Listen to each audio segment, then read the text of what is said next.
Et on termine par le Talmud.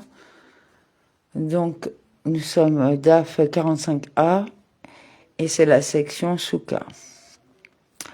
Et doit-il les sécher? Ce n'est pas évident par son intention. Pourquoi? Alors placerait-il les lulavim sur le toit? Modifiez plutôt votre version et dites sur le banc sous le toit, dans un endroit désigne à cet effet. Rahava a déclaré que Rav Yehuda a dit le mont du temple était une double colonnade, sétave, une colonnade dans une colonnade. Et il y avait de la place là pour placer les lulavim. Mishnah. Comment s'accomplit la mitzvah de la branche de la saule? Il y avait un endroit au-dessus de Jérusalem, et on l'appelait Motza.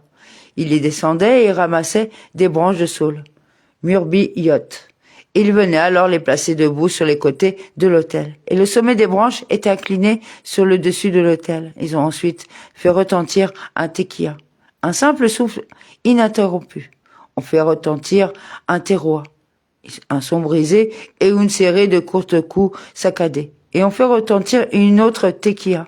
Chaque jour, il faisait le tour de l'autel une fois et disait « Seigneur, s'il te plaît, sauve-nous. Seigneur, accorde-nous le succès. » Psaume 118, 25. Rabbi Yehuda a dit qu'il se dirait « Ani Vacho, s'il te plaît, sauve-nous. » Et ce jour-là, le 7e jour de Sukkot, ils faisaient 7 fois le tour de l'autel. Au moment de leur départ, à la fin du festival, que dirait-il? C'est beau pour toi, autel. C'est beau pour toi, autel. Rabbi Elazar dit qu'il dirait au Seigneur et à toi, autel. Au Seigneur et à toi, autel. La Mishnah note, tout comme son accomplissement pendant la semaine. Il en va de même pour son accomplissement le Shabbat, sauf qu'il ramassait les branches la veille de Shabbat et les plaçait dans des bassines d'or pour qu'elles ne sèchent pas. Rabbi Yohanan Beroka dit, il y avait une coutume unique le 7e jour. Ils apportaient des branches de palmier au temple et les déposaient sur le sol à côté de l'autel. Et ce 7e jour de Sukkot était appelé le jour de la pose des branches de palmier. Immédiatement après avoir accompli la mitzvah de prendre les 4 espèces le 7e jour de la fête de Sukkot. Les enfants retirent leur lulavim de la reliure et mangent leur étrogim en signe de joie extrême. Gemara, on enseignait, Motza, qui était mentionné dans la Mishnah, était une colonie militaire romaine, Kela Nia. La Gemara demande, et le Tana de notre Mishnah, quelle est la raison pour laquelle il l'a appelé Motza? La raison en est que puisqu'il est exonéré de l'impôt royal, Karga, il l'appelait Motza, ce qui signifie enlever. Paragraphe, la Mishnah continue. Et après avoir ramassé les branches de saule, il venait ensuite les placer debout sur les côtés de l'autel. On enseignait les branches de saule étaient nombreuses et longues, et hautes de 11 coudées, de sorte qu'elles penchaient d'une coudée au-dessus de l'autel. Maremar a dit au nom de Mar Sutra, apprenez-en qu'on les place sur le pied de l'autel et non sur le sol, car si vous venez à l'esprit qu'on les place par terre, cela poserait une difficulté de compréhension. La Mishnah. Or, puisque ce qui suit est dit concernant la structure de l'autel. L'autel montait d'une coudée de haut et ses champs crucheraient, d'une coudée et c'est la base, il montait de 5 coudées supplémentaires et ses champs cruraient d'une coudée, c'était le rebord environnant. Il montait 3 coudées supplémentaires et c'est là l'emplacement des cornes de l'autel, car la hauteur de l'autel totalisait 9 coudées. Par conséquent, où pouvez-vous trouver un cas où les branches de saule penchent d'une coudée au-dessus de l'autel? En raison des empreintes, les branches devraient être inclinées. 11 coudées ne seraient pas assez hautes pour s'appuyer d'une coudée sur l'autel. N'est-ce pas plutôt qu'il faut en conclure que les branches étaient placées sur le socle, ajoutant une coudée à leur hauteur? La Gemara conclut. En effet, concluez-en qu'il en est ainsi. Rabbi Abahu a dit, quel est le verset qui fait allusion au fait que les branches doivent pencher d'une coudée au-dessus du sommet de l'autel? C'est comme il est dit, entouré, Isru, des branches pendant la fête jusqu'aux cornes de l'autel. Psaume 118, 27, indiquant que des branches de saule doivent entourer les cornes de l'autel. Cela est facilité en plaçant les branches sur la base. La Gemara cite des dérivations basées sur différentes interprétations des termes de ce verset. Rabbi Abahu a déclaré que Rabbi Elazar a dit, concernant quiconque prend un lulav dans sa reliure et une branche de myrte sous sa forme à feuilles denses. Le verset lui attribue du crédit comme s'il avait construit un autel et il y avait sacrifié une offrande, car il est indiqué. Daf 45b. liés, Isru, avec des branches à feuilles denses, Ba'avotim, lors de la fête jusqu'aux cornes de l'autel, psaume 118-27, qui fait allusion à la fois à la reliure du loulav et la branche de myrte, mentionnée dans la Torah comme la branche d'un arbre aux feuilles denses, Anaf, Chetz, Avot. Rabbi Imeya a dit au nom de Rabbi Shimon ben Yoaï, et Rabbi Yohanan a dit au nom de Rabbi Shimon à Meozi, qui a dit au nom de Rabbi Yohanan à Makoti, à l'égard de quiconque établit un ajout et sûr à la fête le jour après la fête en mangeant et en buvant. Le verset lui attribue du crédit comme s'il avait construit un autel et sacrifié une offrande dessus. Comme il est dit, ajoutez, Isru, à la fête avec des animaux engraissés, votim, jusqu'à ce que le corne de l'autel. Paragraphe à propos de la lara citée par Rabbi Imeya au nom de Rabbi Shimon ben Yoaï. La Gemara cite des alarotes supplémentaires. Kiya a rapporté que Rabbi Imeya a dit au nom de Rabbi Shimon ben Yoaï. En ce qui concerne tous les objets utilisés dans l'accomplissement de chacune des misvot, une personne ne remplit son obligation que lorsque les objets sont positionnés de manière à ce qu'ils grandissent. Il faut prendre le loulav avec le bas de la branche vers le bas. Comme il est dit à propos des poutres du tabernacle, bois d'acacia debout, Exode 26-15, indiquant que les poutres se tenaient à la manière de leur croissance. Cela a également été enseigné dans une beretta à bois d'acacia debout, indiquant qu'ils se tiennent dans le tabernacle de la matière dont ils grandissent dans la nature. Alternativement, debout signifie que les poutres supportent les plaquages en or qui est fixé aux poutres avec des clous. Alternativement, se tenir debout enseigne de peur que vous ne disiez qu'après la destruction du tabernacle, leur espoir est perdu et leur perspective est abolie, et qu'ils ne serviront plus jamais un objectif sacré. C'est pourquoi le verset déclare bois d'acacia debout, ce qui en signifie qu'ils subsistent pour toujours et à jamais et seront encore révélés et utilisés à nouveau. Et Kiya a dit que Rabbi Yimea a dit au nom de Rabbi Shimon ben Yoaï, je suis capable d'absoudre le monde entier du jugement pour les péchés commis depuis le jour de ma création jusqu'à maintenant. Le mérite qu'il a accumulé grâce à sa justice et les souffrances qu'il a endurées expient les péchés du monde entier. Et si le mérite accumulé par Eliezer, mon fils, était calculé avec le mien, nous absoudrions le monde du jugement pour les péchés commis depuis le jour de la création du monde jusqu'à maintenant. Si le mérite accumulé par le juste roi Jotam ben Ozias était calculé avec le nôtre, nous absoudrions le monde du jugement pour les péchés commis depuis le jour de la création du monde jusqu'à sa fin. La justice de ces trois personnes sert de contrepoids à toutes les mauvaises actions commises au fil des générations et valide l'existence continue du monde. Et qui a dit que Rabbi Yemeya dit au nom de Rabbi Shimon ben Yoaï, j'ai vu des membres de la castre, des spirituels éminents, qui sont vraiment justes et sont peu nombreux. S'ils sont 1000, moi et mon fils sommes parmi eux. S'ils sont 100, moi et mon fils sommes parmi eux. S'ils sont au nombre de 2, c'est moi et mon fils. La Gemara demande, sont-ils si peu nombreux? Mais Rava n'a-t-il pas dit, il y a 18 000 justes alignés devant le Saint béni soit-il. Comme il est dit, autour il y en a 18 000. Ézéchiel 48-35, apparemment, les justes sont nombreux. La Gemara répond, ce n'est pas difficile. Cette déclaration de Rabbi Shimon ben Yoaï fait référence aux très rares personnes qui voient la présence divine à travers une cloison lumineuse, semblable à un miroir, tandis que cette déclaration de Rava fait référence à ceux qui ne voient pas la présence divine à travers une cloison lumineuse. La Gemara demande plus loin, et ceux qui voient la présence divine à travers une cloison lumineuse sont-ils si peu nombreux? Mais Abéi n'a-t-il pas dit le monde ne compte pas moins de 36 justes, dans chaque génération qui salue chaque jour la présence divine comme il est dit, heureux tous ceux qui l'attendent, l'eau. Isaïe 30, 18. La valeur numérologique de l'eau, orthographiée Lamed Vav, est 36, faisant allusion au fait qu'il y a au moins 36 individus justes à part entière dans chaque génération. La Gemara répond, ce n'est pas difficile, cette déclaration de l'abbaye fait référence à ceux qui entrent pour saluer la présence divine en demandant et en obtenant la permission, tandis que cette déclaration que Rabbi Shimon ben Yoaï fait référence, déclaration de Rabbi Shimon, à ceux qui entrent même sans demander la permission, pour qui les portes du ciel sont ouvertes à tout moment, chaque fois. Ils sont en effet très peu nombreux. Paragraphe, la Mishnah demande, au moment de leur départ à la fin du festival, que dirait-il? La Mishnah répond qu'il louerait l'autel et glorifierait Dieu. La Gemara conteste cela, mais ce faisant, ne rejoignait-il pas le nom du ciel et une autre entité? Et cela a été enseigné dans une Beretta. Quiconque joint le nom du ciel et une autre entité est déraciné du monde. Comme il est dit, celui qui sacrifie au Dieu, sauf à l'Éternel seul, sera entièrement détruit. Exode 22, 19. La Gemara répond que voici ce que disent les gens lorsqu'ils quittent le temple. Ô Seigneur, nous reconnaissons qu'il est notre Dieu. Et à toi, l'autel, nous rendons gloire. Ô Seigneur, nous reconnaissons qu'il est notre Dieu. Et à toi, l'autel, nous rendons hommage.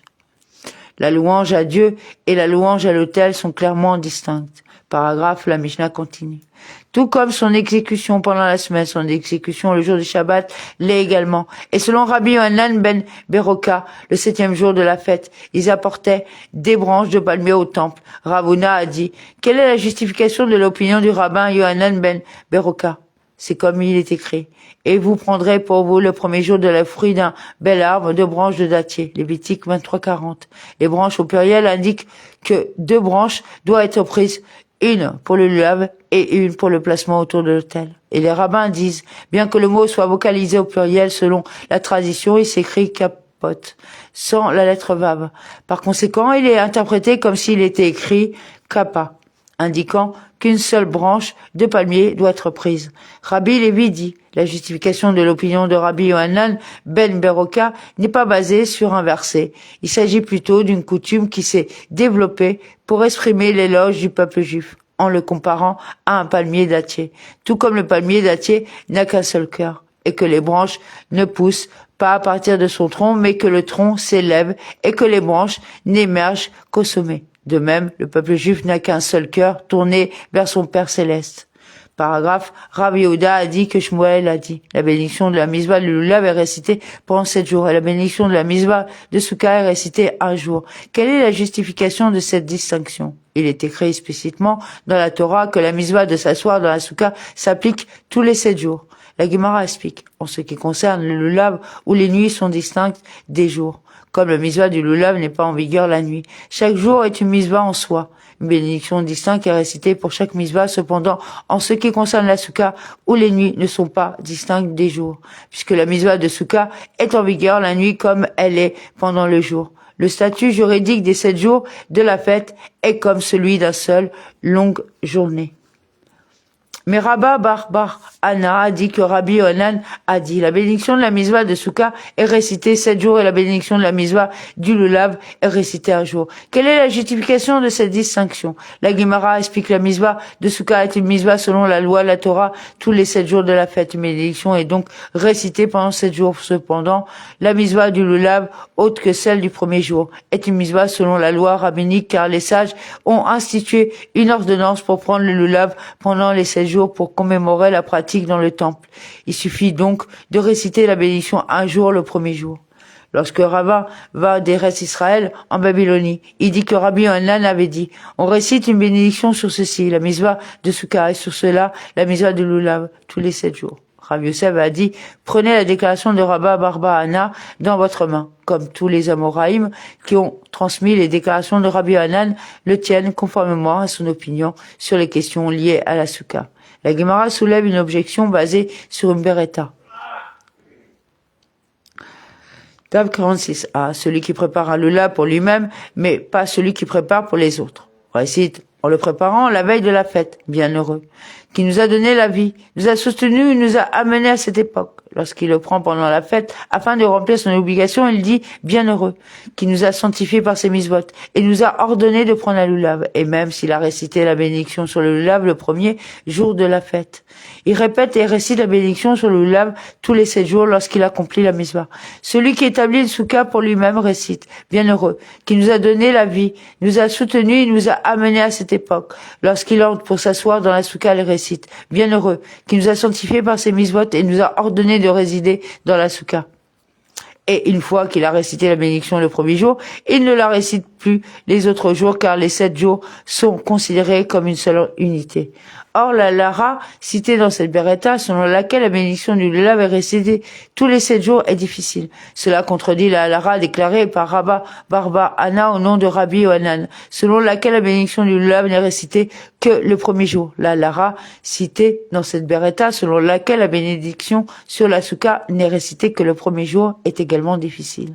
Car elle contredit la lara selon laquelle Rabba Barba Anna a dit que Rabbi Yohanan a dit que la bénédiction sur la souka est récitée tous les 7 jours.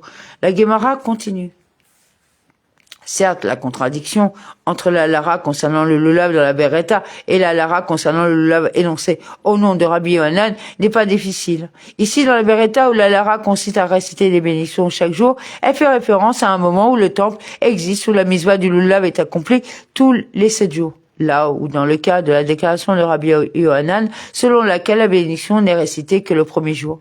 Elle fait référence à une époque où le temple n'existait pas. Cependant, la contradiction entre une alara de Souka et l'autre alara de Souka reste difficile. Car la déclaration du rabbin Yohanan indique que la misva de Souka pendant la fête est considérée comme 7 misvot distinctes, tandis que la alara de la beretta indique qu'il s'agit d'une misva étendue. La Gemara répond. Cette question est liée à une dispute générale entre les Ta'anim, comme cela a été enseigné dans une beretta en ce qui concerne les phylactères. Chaque fois que quelqu'un les enfile, il récite la bénédiction sur eux. C'est la déclaration du rabbin Yehuda Anassi. Et les rabbins disent, on ne récite la bénédiction que le matin. Apparemment, ces Ta'anim contesteraient également la question de la souka. Récite-t-on la bénédiction à chaque fois qu'on accomplit la mizwa ou seulement la première fois qu'on l'accomplit au début de Sukkot? À propos des phylactères, il a déclaré qu'Abei a dit la lara est conforme à l'opinion du rabbin Yehuda Anassi. Et Rabba a dit la lara est conforme à l'opinion des rabbins.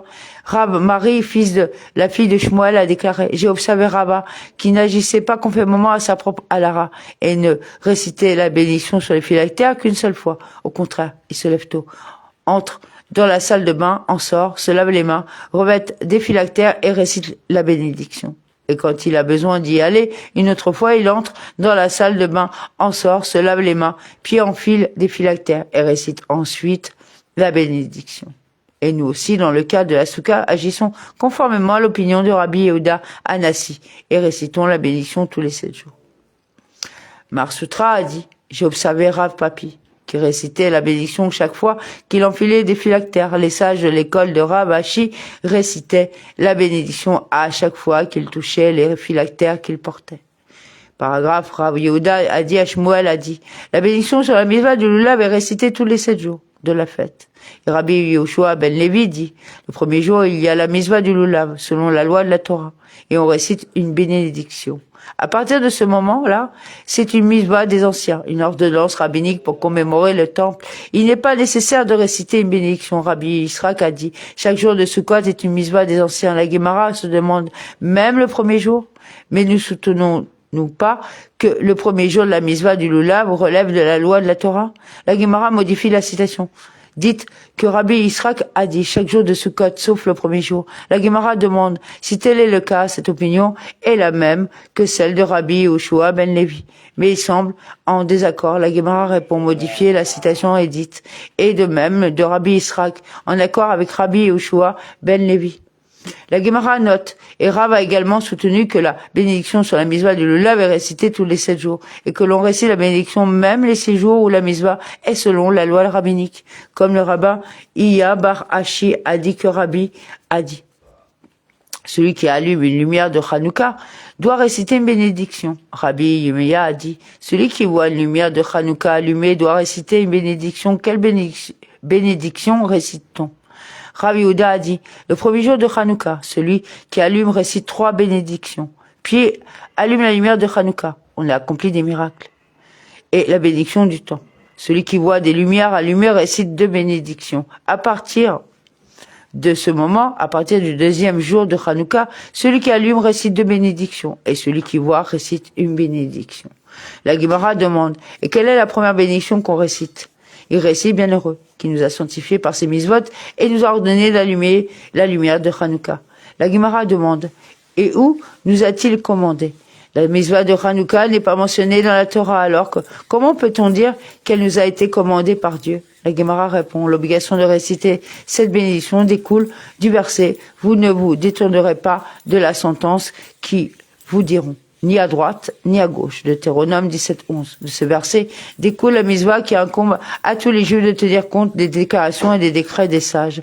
Par conséquent, celui qui accomplit leur directive accomplit une mitzvah selon la loi de la Torah. Rav Naaman Bar Israq a dit que la mitzvah d'écouter la voix des anciens est dérivée du verset. Interrogez votre père et il vous l'annoncera à vous, vos anciens, et vous le diront. Deutéronome 32:7. La Gemara demande, quelle bénédiction omet-il les autres jours de Hanouka? La Gemara répond, il omet la bénédiction du temps, qui nous a donné la vie, il nous a soutenus, il nous a amenés à cette époque. La Gemara demande et dit qu'il omet la bénédiction du miracle, qui a accompli des miracles. La Gemara répond, le miracle est pertinent à tous les jours, tandis que la bénédiction qui nous a donné la vie n'est pertinent que pour les premières fois que l'on accomplit la mitzvah chaque année. Quoi qu'il en soit, d'après la déclaration de Rav, il est clair que l'on récite une bénédiction sur une mitzvah rabbinique et donc on récite la bénédiction sur le lulav tous les 7 jours. Rav Naaman Bar Israq a enseigné explicitement cette halakha au nom de Rav et il n'est pas nécessaire de déduire l'opinion de Rav à partir de déclarations dans d'autres domaines de la halakha. Rav a dit, tous les 7 jours, on récite la bénédiction de la mitzvah du lulav. Paragraphe, les sages ont enseigné dans une beretta, celui qui établit une souka pour lui-même récite, bienheureux, qui nous a donné la vie, nous a soutenus, nous a amenés à cette époque. Lorsqu'il entre pour résider dans la souka, il récite, bienheureux, qui nous a sanctifiés par ses mitzvot et nous a ordonné de résider dans la souka. Si la souka était déjà établie et debout et n'a pas été construite pour le bien de la mitzvah de souka, alors, s'il est capable d'introduire un nouvel élément dans la souka pour le bien de la mitzvah, il récite la bénédiction, qui nous a donné la vie. Et sinon, quand il entre pour résider dans la souka, lors de la fête, il récite 2 bénédictions, résider dans la souka et qui nous a donné la vie. Rav Ashi a dit, j'ai observé Rav Kahana qui récite toutes ces bénédictions sur la coupe sur laquelle il récite le kiddush. Les sages ont enseigné, si quelqu'un avait plusieurs mitzvot devant lui à accomplir, il récite bienheureux, qui nous a sanctifiés par ses mitzvot et nous a ordonné concernant les mitzvot. Rabbi Yehuda a dit, il récite une bénédiction sur chacun en soi. Rabbi Zera a dit, et certains disent que c'est Rabbi Hanina Bar Papa qui a dit. La halakha est conforme à l'opinion de Rabbi Yehuda et Rabbi Zera a dit, certains disent que c'est Rabbi Hanina Bar Papa qui a dit. Quelle est la justification de l'opinion de Rabbi Yehuda? C'est comme il est écrit. Béni soit l'Éternel jour après jour. Psaume 68:20. La question se pose, est-il possible de le bénir le jour, de ne pas le bénir la nuit? Le verset vient plutôt vous dire, chaque jour, donnez au Seigneur les bénédictions appropriées pour ce jour-là. Ici aussi, pour chaque sujet, accordez-lui les bénédictions appropriées à ce sujet et ne regroupez pas les bénédictions à propos de la halakha transmise par ce couple d'Amoraïm. La Gemara continue, Rabbi Zera a dit, et certains disent que c'est Rabbi Hanina Bar Papa qui a dit, venez et voyez que l'attribut de chair et de sang est différent de l'attribut du sang. Un, béni soit-il. Bah oui, mais je peux pas faire plus. C'est sombre. Aïe. À propos de la halakha transmise par ce couple d'Amoraïm, la Gemara continue. Rabbi Zera a dit, et certains disent que c'est Rabbi Hanina Bar Papa qui a dit, venez et voyez que l'attribut de chair et de sang est différent de l'attribut du sang. Un, béni soit-il. L'attribut de la chair et du sang est qu'un vase vide, DAF 46b, contient ce qui est placé à l'intérieur, alors qu'un récipient plein ne le contient pas. Cependant, l'attribut du saint, béni soit-il, est, si Dieu ajoute à quelqu'un qui est un vase plein en termes de connaissances ou de bons attributs, il le détient. Une personne qui a un vase vide ne le tiendra pas. C'est ce à quoi fait allusion le verset où est dit, il arrivera que si vous écoutiez diligemment Shamoa Tishma, la voix de l'Éternel votre Dieu, vous veillez à mettre en pratique tous ces commandements de Deutéronome 28.1. Ce verset est interprété de manière homilétique. Si vous écoutez Shamoa dans le présent, vous écouterez Tishma également dans le futur, et sinon vous n'écouterez pas. Alternativement, si vous avez écouté l'ancien, c'est-à-dire si vous révisez ce que vous avez déjà appris, vous écouterez également le nouveau. Mais si votre cœur se détourne de Deutéronome 30:17, vous ne pourrez plus écouter. paragraphe, la Mishnah continue immédiatement après avoir accompli la mitzvah de prendre les 4 espèces le 7e jour de Sukkot. Les enfants retirent leur lulavim, la reliure et mangent leurs hédrogim dans une expression de joie extrême. Rabbi Yohanan dit, il est interdit de tirer profit de l'étrog le 7e jour de la fête de Sukkot. Cependant, le 8e jour, cela est permis. Il est interdit de bénéficier de la soukha même le 8e jour. Et Rachaski a dit, il est permis de tirer profit de l'étrog même le 7e jour une fois la mitzvah accomplie. La Gemara demande, sur quoi sont-ils en désaccord? Un sage, Rachaski, soutient que l'étrog a été réservé pour sa mitzvah. Une fois la mitzvah accomplie, il n'y a aucune barrière légale à la consommation de l'étrog le 7e jour. Et un sage, Rabbi Yohanan, soutient que l'étrog était réservé pour toute la journée. Par conséquent, on ne peut en tirer aucun bénéfice même après avoir accompli la mitzvah. Rachaski a soulevé une objection à l'opinion du rabbin Yohanan de la Mishnah, immédiatement après avoir accompli la mitzvah. Les enfants retirent leur lulavim de la reliure et mangent leur étrogim. Quoi, n'est-il pas vrai qu'il en est de même pour les étrogim appartenant aux adultes et qu'il serait également permis d'en manger?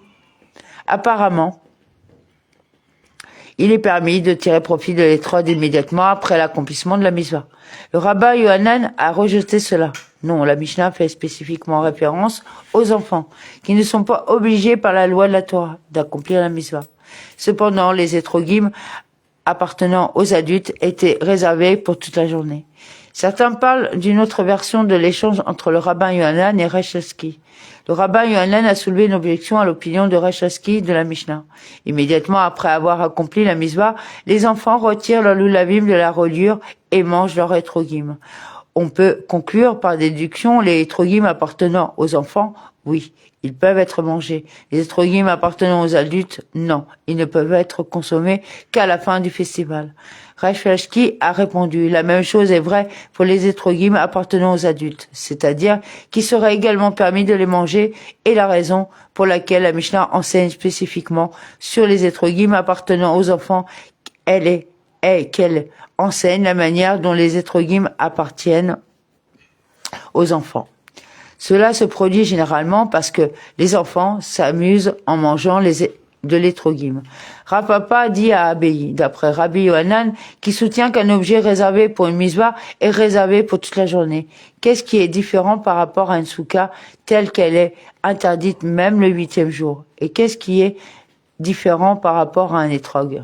Abei lui dit, quant à la soukha, elle peut être utilisée même au crépuscule à la fin du 7e jour, car si un repas se présente à lui, à ce moment-là, il est tenu de s'asseoir dans la soukha et mange dans la soukha. Par conséquent, la soukha est réservée à la mitzvah pour la période du crépuscule. Et comme elle est réservée pour la période du crépuscule, elle est réservée pour la totalité du 8e jour, puisque le statut de la période crépusculaire est incertain.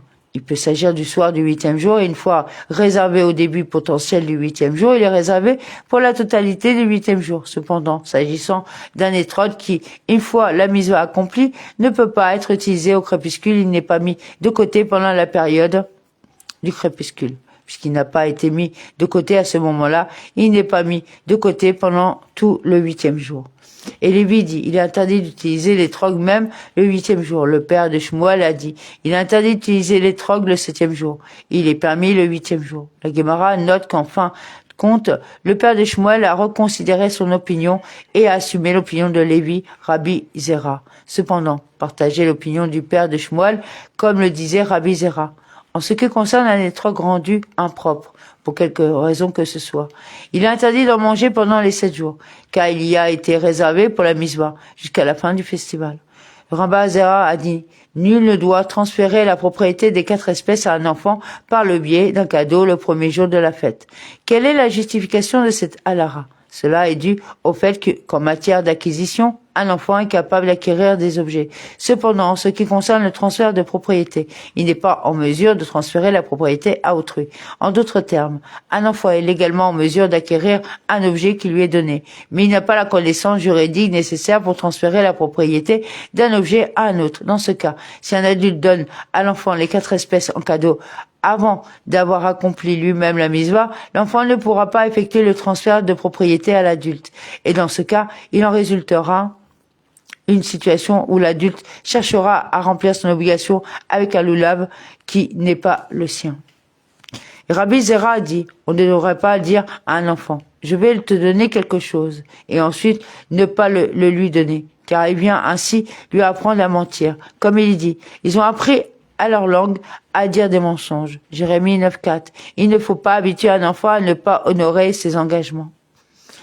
La Gemara note, et d'autres Amoraïm ne sont pas d'accord sur la question du différend entre Rabbi Yohanan et Rabbi Shimon ben Laski, comme il a été déclaré. Si l'on désignait 7 étrogim pour les 7 jours de la fête, Rab a dit, avec chacun, il remplit son obligation et il peut alors le manger immédiatement. Et Rabassi dit, avec chacun, il remplit son obligation et il peut ensuite en manger le lendemain. Sur quels principes sont-ils en désaccord?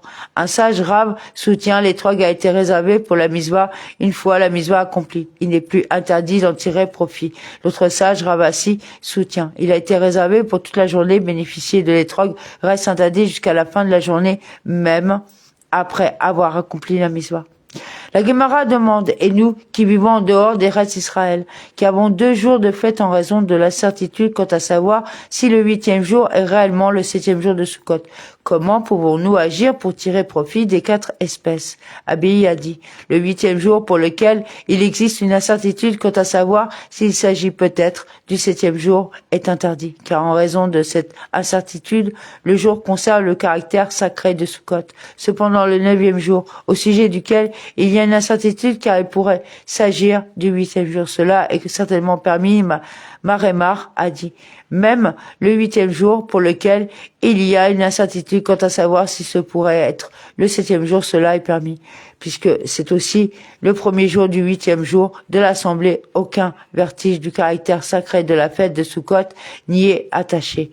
La Gemara note dans le Surat, ils agissaient conformément à l'opinion de Marémar et tiraient un bénéfice de l'étrode le 8e jour. Rav Shesha, fils de Rav Idi, a agi conformément à l'opinion d'Abéi. La Gemara note la Lara est conforme à l'avis d'Abéi.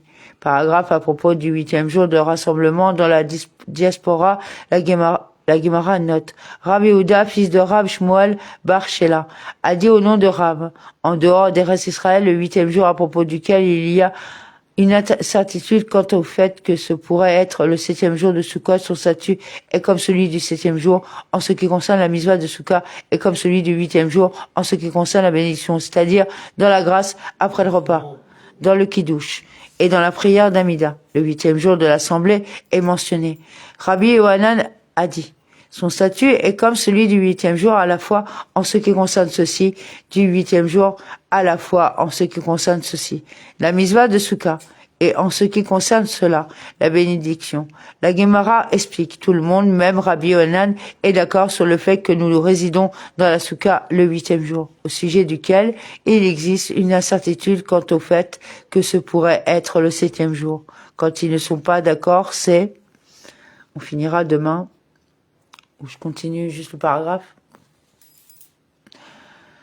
En ce qui concerne la récitation ou non de la bénédiction de résider dans la souka, selon celui qui dit que le statut du 8e jour est comme celui du 7e jour, en ce qui concerne la misva de souka, on récite aussi la bénédiction résider dans la souka. Cependant, selon celui qui dit que son statut est comme celui du 8e jour, tant par rapport à ceci que par rapport à cela, on ne récite pas la bénédiction. Rabbi Yosef a dit, prenez la déclaration de Rabbi Yohanan selon laquelle le 8e jour, en dehors des restes d'Israël, on ne récite pas la bénédiction, résidez dans la souka, dans votre main, c'est-à-dire l'adopter comme votre pratique, comme Rav Huna bar Bizna et tous les savants éminents de la génération visitaient une souka le 8e jour, à propos duquel il y avait une incertitude quant au fait que ce pourrait être le 7e jour, et ils étaient assis dans la souka, mais ils ne l'ont pas fait. Réciter la bénédiction.